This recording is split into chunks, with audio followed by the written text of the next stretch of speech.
Selamat pagi, Assalamualaikum warahmatullahi wabarakatuh. Bagaimana kabarnya kalian pada hari ini? Semoga kalian selalu sehat dan selalu bahagia. Oke, pada pertemuan Senin pagi ini, tanggal 2 November 2020, saya Teguh Swadana mewakili Bu Ivit dan Bu Ratih menyampaikan materi untuk BK kelas 12. Tema pada kali ini adalah interview kerja 2, lanjutan interview kerja 1 yang kemarin sudah disampaikan oleh Ibu Ivit. Oke, di interview kerja 2, kita akan banyak bahas tentang bagaimana kamu bersikap dan bagaimana cara kamu menjawab pertanyaan ketika ditanya oleh HRD. Sudah siap semuanya? Oke, yang dinilai oleh HRD saat interview. Apa aja sih yang dinilai HRD saat interview? Yaitu penampilan, bagaimana Anda berpakaian dari ujung kaki sampai dengan ujung rambut, kemudian sikap Anda, kemudian bagaimana cara Anda menjawab pertanyaan atau jawaban dari pertanyaan yang diberikan oleh HRD. Kita bahas satu persatu 3 hal tersebut. Oke, yang pertama adalah penampilan. Pakaian Anda ketika sedang melakukan interview. Paling nggak malam Anda harus menyiapkan pakaian mana sih yang mau Anda gunakan saat interview, mulai dari baju, celana, dan sepatu. Hindari Anda memilih warna yang mencolok atau motif yang mencolok, ataupun batik. Hindari untuk interview yang bersifat formal. Gunakan pakaian hem yang soft, warna putih boleh, warna soft yang lainnya, biru muda ataupun yang lainnya. Kemudian hindari Anda menggunakan celana jeans. Sepatu baiknya Anda menggunakan sepatu pantofel. Hindari juga untuk menggunakan sepatu cat. Kemudian rambut ini adalah hal yang simple. Seringkali menjadi pemikiran dari HRD bahwasanya orang atau siswa atau yang interview memiliki rambut rapi cenderung dia rapi di dalam bekerja. Nah, makanya diusahakan nanti yang nggak biasa menggunakan minyak rambut, Anda wajib menggunakan minyak rambut dan disisir dengan rapi. Ya, sisir rapi, kemudian pakai minyak rambut, dipotong dulu sebelumnya kalau memang merasa sudah sangat panjang. Kemudian penampilan yang ketiga adalah aroma tubuh. Hindari Anda bau mulut dan bau badan. Kadang kita sudah gosok gigi, tetapi seringkali masih bau mulut. Mungkin karena kita belum sarapan atau belum ada makanan yang masuk ke dalam perut, sehingga aroma dalam perut atau nafas dalam perut itu keluar lagi menyebabkan bau mulut dan bau badan. Anda tidak biasa menggunakan deodoran, dipastikan ketika akan sedang melakukan interview atau hal-hal yang bersifat penting bagi diri Anda baiknya setelah mandi langsung menggunakan deodoran supaya tidak timbul bau badan. Anda jangan menggunakan parfum tanpa deodoran. Ini hal yang simple, sepele, tetapi seringkali diabaikan. Kenapa sih harus seperti itu? Karena ketika kita menggunakan parfum tanpa deodoran, ketika aroma tubuh kita bercampur dengan parfum tersebut akan menimbulkan aroma yang sangat tidak sedap. Dan selanjutnya yang dinilai oleh HRD adalah sikap. Sebelum Anda masuk ke dalam ruang sebelum Anda masuk dalam ruang interview atau saat Anda berada di ruang tunggu, itu sudah menjadi penilaian tersendiri. Artinya Anda 30 sampai dengan 60 menit sebelum jam interview Anda harus ada di sana. Tujuannya untuk apa sih hal ini dilakukan? Tujuannya supaya kita penyesuaian diri terhadap lingkungan yang ada di situ, supaya kita nggak nervous, supaya kita lebih rileks dan lebih siap. Kan udah tahu lingkungannya bagaimana, artinya adrenalin kita sudah berusaha sebisa mungkin untuk penyesuaian dalam lingkungan tersebut.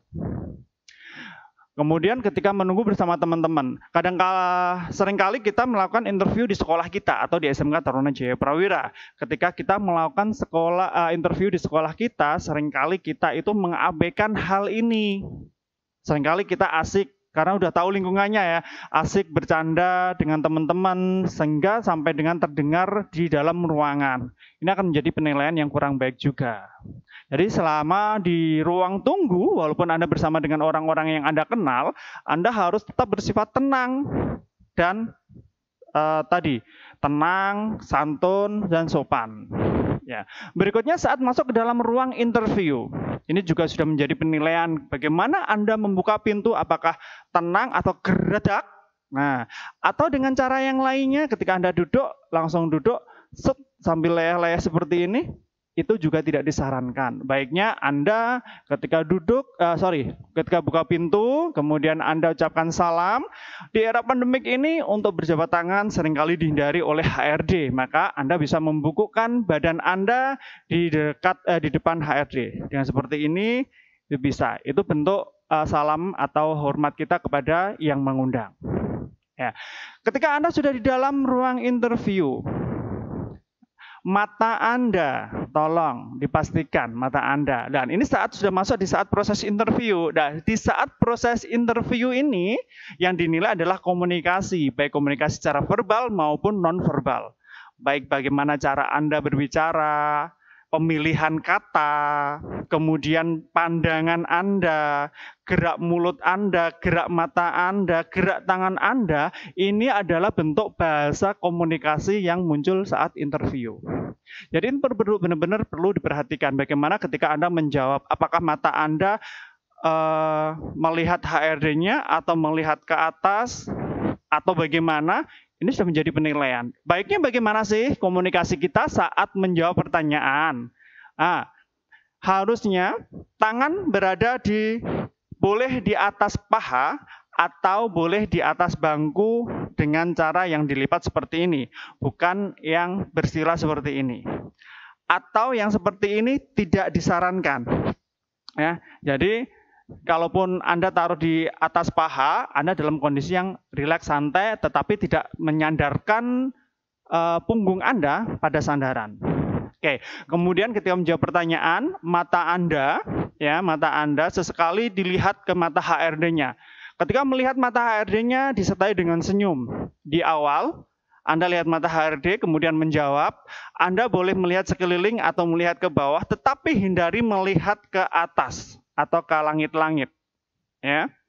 Kemudian di akhir jawaban Anda kembali lagi melihat mata HRD dan diakhiri dengan senyum. Seperti itu. Ya. Kemudian yang ketiga yang dinilai oleh HRD adalah jawaban dari pertanyaan yang diberikan oleh HRD.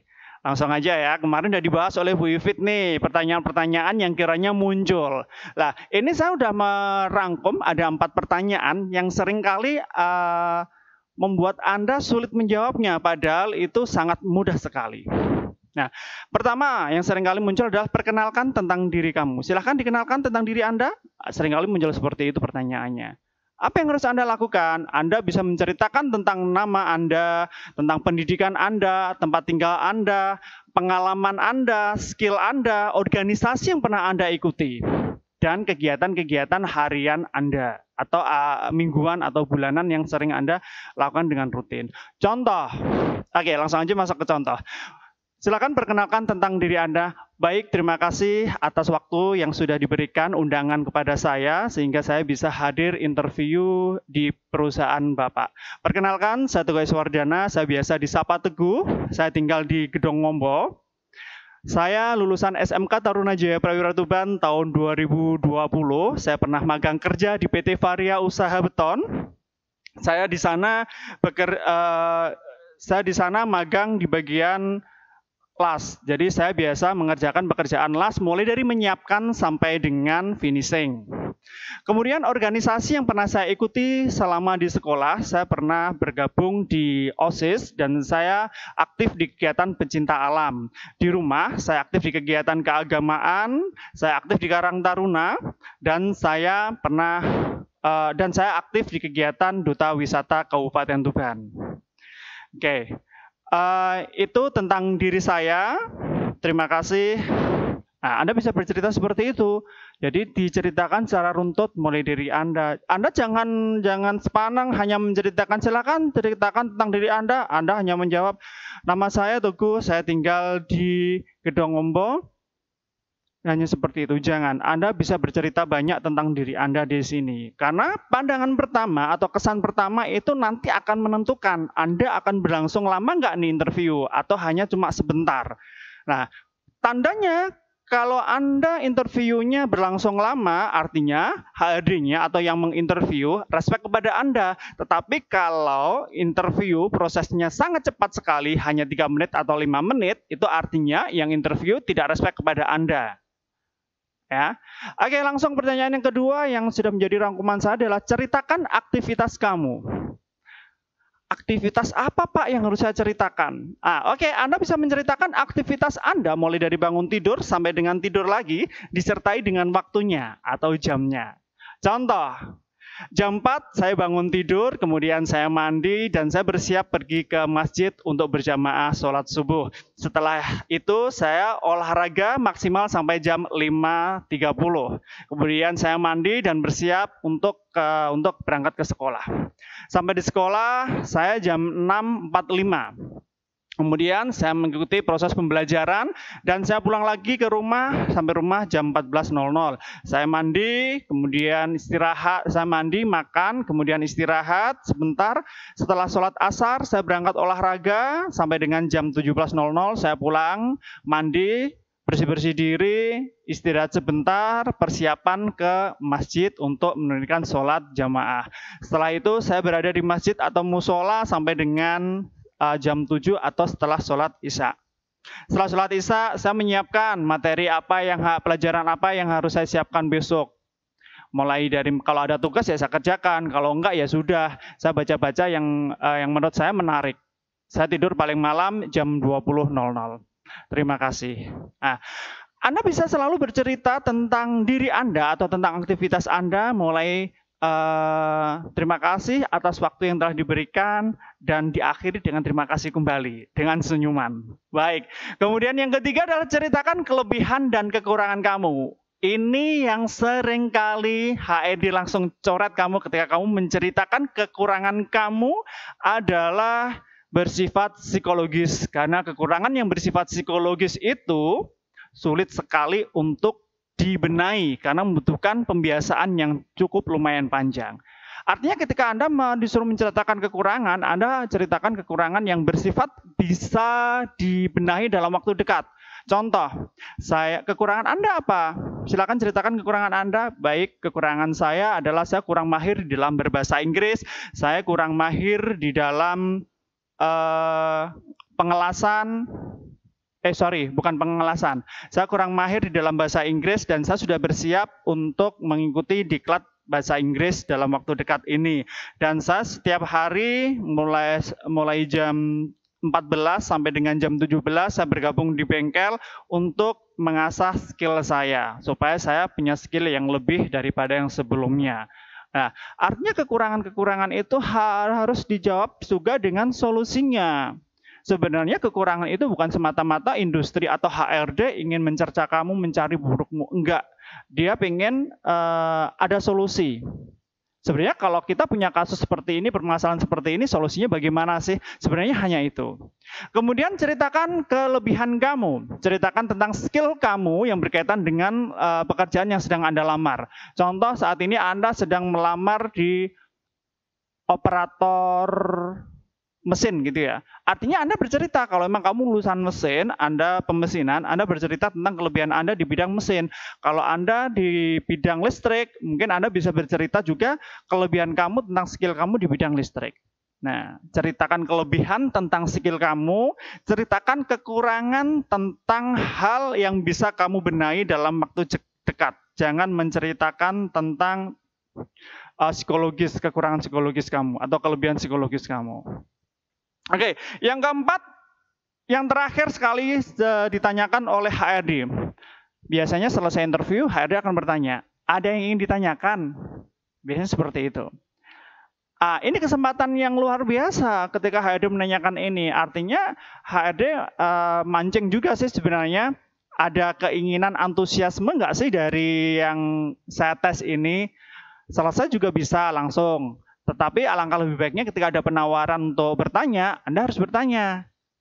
Pertanyaan apa sih yang harusnya kamu tanyakan? Anda jangan bertanya tentang gaji. Jangan bertanya tentang fasilitas apa yang saya peroleh nanti. Tetapi tanya, tantangan terbesar apa ketika saya bekerja di posisi yang saya lamar ini? Itu pertanyaan yang jarang sekali ditanyakan oleh pelamar. Ya.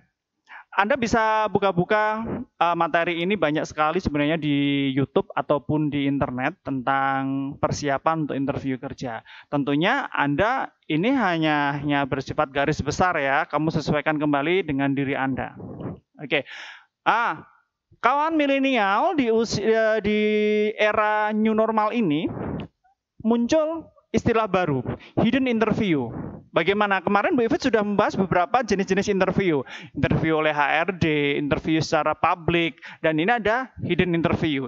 Hidden interview itu Anda dimasukkan dalam ruangan. Mungkin ada 10 orang, Anda kasih nomor, disuruh duduk sesuai dengan kursi yang sudah ditentukan. Di situ nanti Anda akan ada kasus. Kasusnya adalah kasus kepedulian atau kasus sosial. Respon Anda terhadap kasus tersebut bagaimana? Ini yang menentukan. Contoh kecil, di ruangan itu ada 10 orang yang pesertanya. Kemudian HRD masuk dengan membawa dokumen. Dokumen sengaja dijatuhkan sama HRD.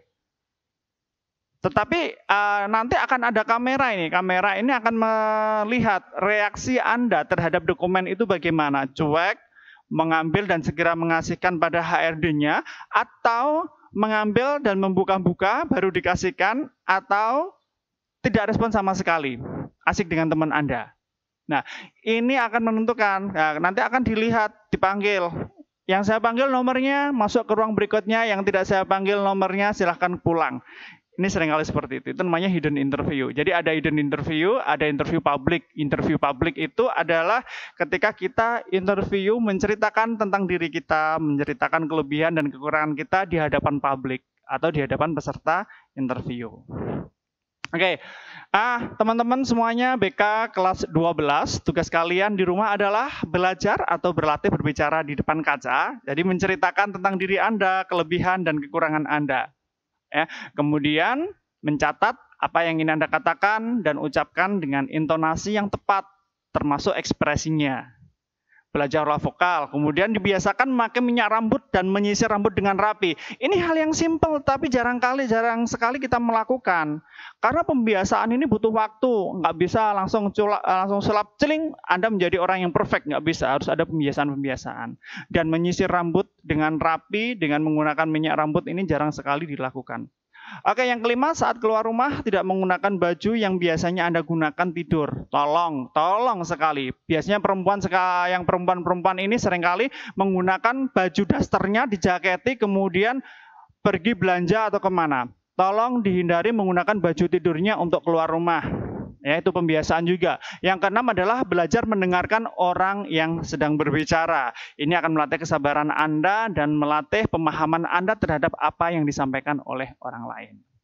Oke, teman-teman BK kelas 12, saya rasa cukup untuk interview 2. Sebenarnya panjang kalau kita ada pertemuan. Kita akan bahas dan memberikan contoh secara langsung dan kita tes 10 orang untuk maju ke depan untuk melakukan interview ini. Ya udah, ini semoga sedikit ini bermanfaat untuk kita semuanya. Mohon maaf apabila ada salah kata. Wassalamualaikum warahmatullahi wabarakatuh. Jangan lupa bahagia. Terima kasih.